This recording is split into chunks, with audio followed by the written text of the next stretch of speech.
Cinema ticket ధరల పెంపు కోసం ఇప్పుడు సోషల్ మీడియాలో మరోసారి పెద్ద ఎత్తున చర్చ జరుగుతుంది. అందుకు కారణం పవర్ స్టార్ పవన్ కళ్యాణ్ తాజాగా చేసిన వ్యాఖ్యలే.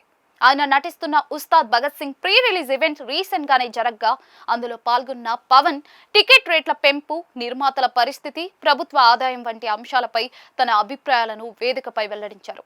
పవన్ కళ్యాణ్ మాట్లాడుతూ సినిమా టికెట్ ధరల పెంపు కోసం ప్రభుత్వం దగ్గరకు వెళ్ళినప్పుడు దాన్ని తప్పుగా చూడాల్సిన అవసరం లేదన్నారు. నిర్మాతలు భారీ పెట్టుబడులు పెట్టి సినిమాలు నిర్మిస్తున్నారని, ఆ ఖర్చులను తిరిగి పొందేందుకు కొన్నిసార్లు టికెట్ ధరలు పెంచాల్సి వస్తుందని వివరించారు. ముఖ్యంగా సినిమా విడుదలైన మొదటి రోజు లేదా తొలి కొన్ని షోల సమయంలోనే మాత్రమే ధరలు పెంచాలని నిర్మాతలు కోరుతారని చెప్పారు. టికెట్ ధరల పెంపును ఎప్పుడు కూడా దోపిడిగా చూడకూడదని ఆయన అభిప్రాయపడ్డారు. పెరిగిన ప్రతి రూపాయిలో కూడా సుమారుగా 18% వరకు జీఎస్టీ రూపంలో ప్రభుత్వానికి వెళ్తుందని పవన్ కళ్యాణ్ గుర్తు చేశారు. దీంతో టికెట్ ధరలు పెరగడం వల్ల ప్రభుత్వం కూడా ఆదాయం పొందుతుందని తెలిపారు.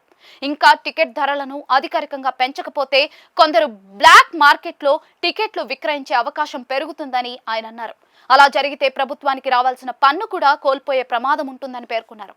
కాబట్టి కొంతవరకు ధరల పెంపు అవసరం అనే అభిప్రాయాన్ని వ్యక్తం చేశారు. దీంతో పవన్ వ్యాఖ్యలు ఎంతవరకు కరెక్ట్ అన్న చర్చ అయితే ఇప్పుడు సోషల్ మీడియాలో జోరుగా సాగుతోంది. అనేక మంది నెటిజన్లు, సినీ ప్రియులు, అభిమానులు కామెంట్లు పెడుతూ ఉన్నారు.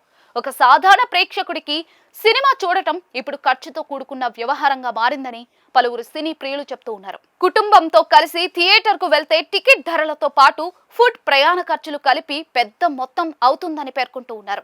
ఇటీవల కొన్ని పెద్ద సినిమాల విడుదల సమయంలో టికెట్ ధరలు భారీగా పెరిగిన సందర్భాలు ఉన్నాయని ప్రేక్షకులు గుర్తు చేస్తూ ఉన్నారు. అవి సాధారణ ప్రేక్షకుల స్తోమతకు మించిపోతున్నాయని వారు అభిప్రాయపడుతూ ఉన్నారు. రేట్లు పెంచినా మరీ అంతలా అవసరమా అని క్వశ్చన్ చేస్తూ ఉన్నారు. ఆడియన్స్ కోసం ఆలోచించాలని సూచిస్తూ ఉన్నారు. అదే సమయంలో బడ్జెట్ తగ్గించుకోవాలని అంటూ ఉన్నారు. కొందరు మాత్రం పవన్ కామెంట్స్ కు మద్దతు పలుకుతూ ఉన్నారు. దీంతో టికెట్ ధరల పెంపు అంశంపై ఎవరి కోణంలో చూస్తే వారికి అదే కరెక్ట్ గా కనిపిస్తుందని చెప్పుకోవాలి.